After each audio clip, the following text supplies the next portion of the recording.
introduce you to Ines as well from HSBC's, HSBC, I should say, UK Franchise Director. Ines, hello to you. And look, I know as a bank, you want to talk about some of the funding options available and the support that lenders can provide. Emily's touched on some of the sort of headline issues there, but I know you've got a bit more detail for us, so I'll hand over to you. Thanks very much, Ben, and good evening, everybody. I will just share my screen, hopefully. Can you all see that? Yep. Perfect, excellent. So, my name is Ines Laing. I am one of 5 franchise directors in the UK for HSBC, and I've been in banking now for over 23 years, covering a multitude of areas in retail, business and commercial. Now, it would be amiss of me not to talk just a little bit about HSBC and franchising to start with. We've been in the sector now for over 30 years. We love the sector very, very much, and we have a positive appetite to continue and grow our relationship within it. At present, we look after just under 9,000 franchisee customers throughout the UK, and as of last year, our lending to the sector has topped £1 billion. So we are pretty serious about franchising.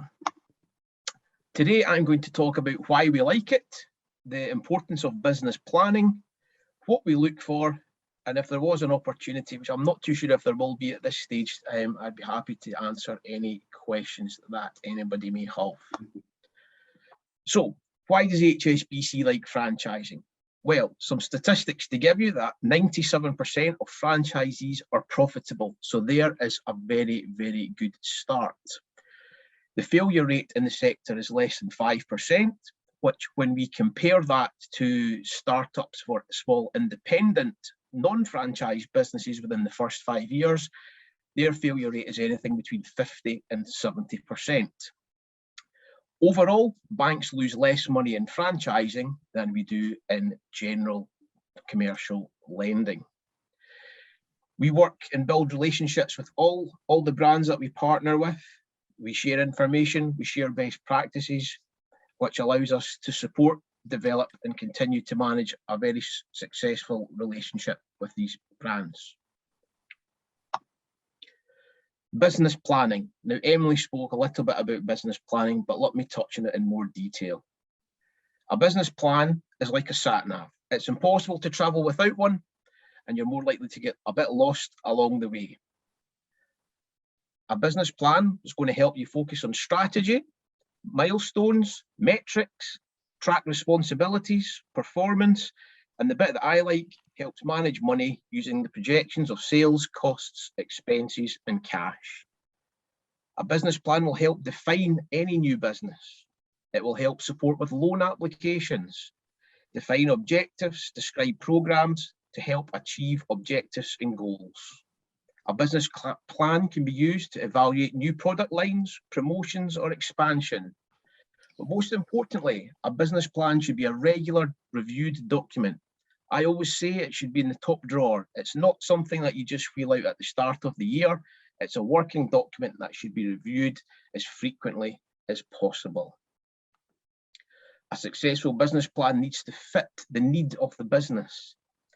It has to be realistic, and I noticed Emily mentioned that in her session earlier. Is it realistic? Can it be implemented? It has to be specific. It has to be used to track results. It must clearly define responsibilities for execution. Please back up any assumptions within your business plan, full details whenever possible. Set a regular review schedule. Establish regular planning processes. The business plan is the most important management tool you will have. It defines your strategy, tactics, activities for execution, including key dates and deadlines, budgets and cash flows. Key aspects to consider when you form your business plan. Is your franchise a new business or is it a resale? Is it a new or known brand? Is there a track record of the performance that you can share with the bank? Do you know what the business or industry performance is over the last number of years? Are there any local market considerations that you need to take into place? What are the startup costs? Is there a premium involved for buying a resale of a business? Are you doing a share or an asset purchase? What professional advisors are you using?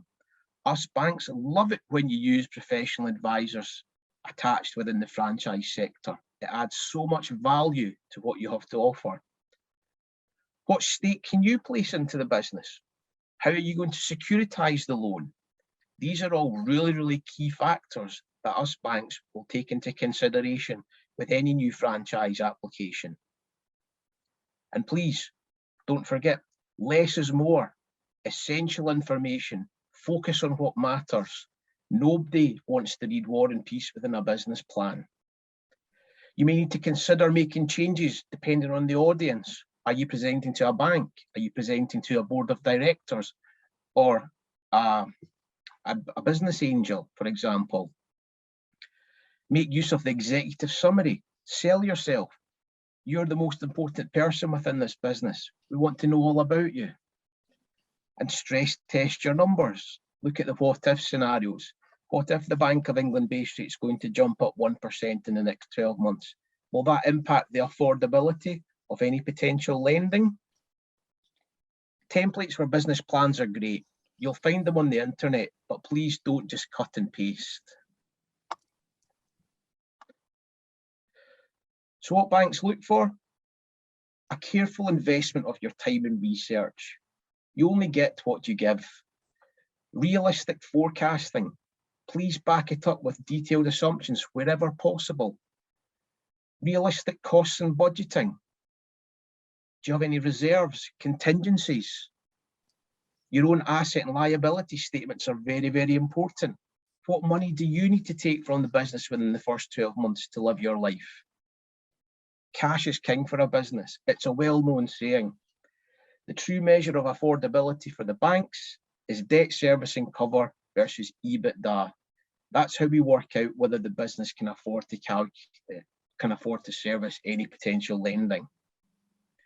We would encourage you always to speak to other franchisees who are at various stages in their journey, in particular a new franchisee who's perhaps just 12 months into the journey, and then maybe speak to somebody who's 3 or 4 years in and maybe looking for growth and resale opportunities. There are so many things to consider for a business plan. As I said, it's a real working document, but it is the key for any lender to assess a lending application.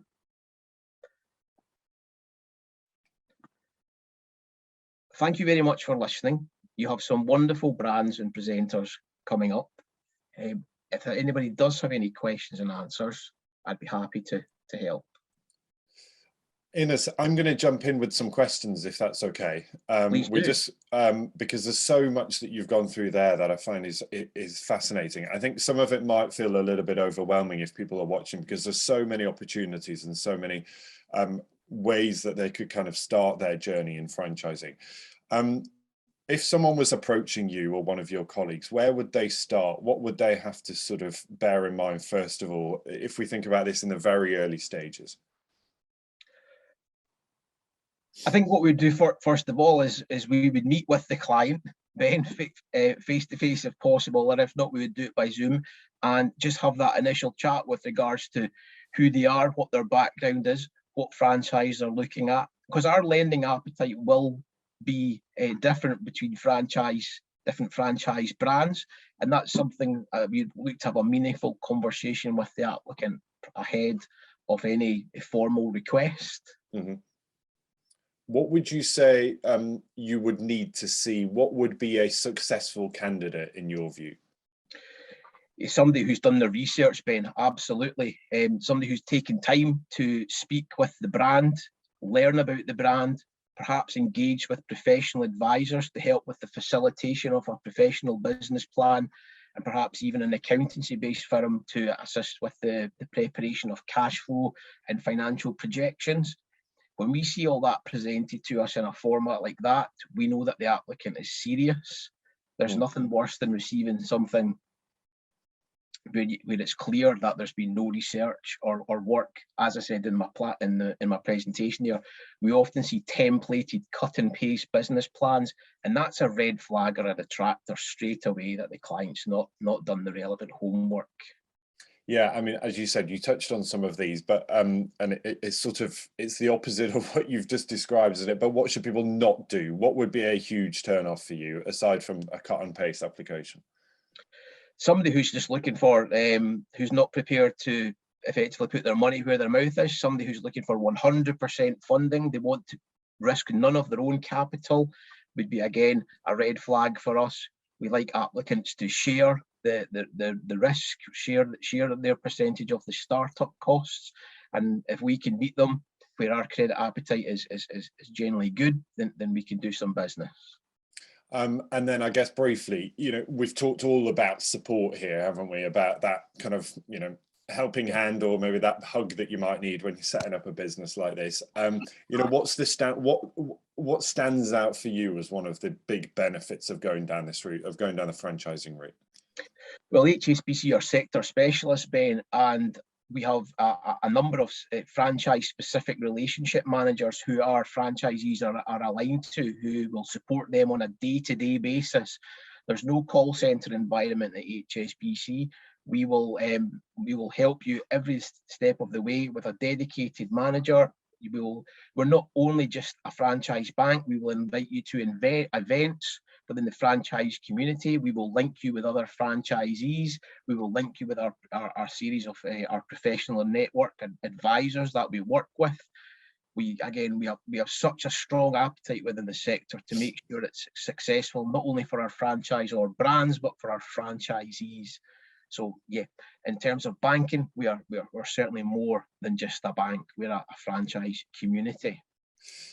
Innes, it's been really great to talk to you. Thank you for explaining all of that, because some of it is, it's a lot to get your head around, isn't it? So thank you for making all that really clear and accessible. We're really grateful. And I know you're going to stick around for any questions. So if anyone else has any specific questions, then do send them in. And that is just a reminder to everyone who's on the call. If you do have any questions, please do send them. You can write them in the chat box. And then when we come back from our breakout sessions, I'll be able to put any of those questions that you might have to any of our panelists or any of our speakers over the next hour or so.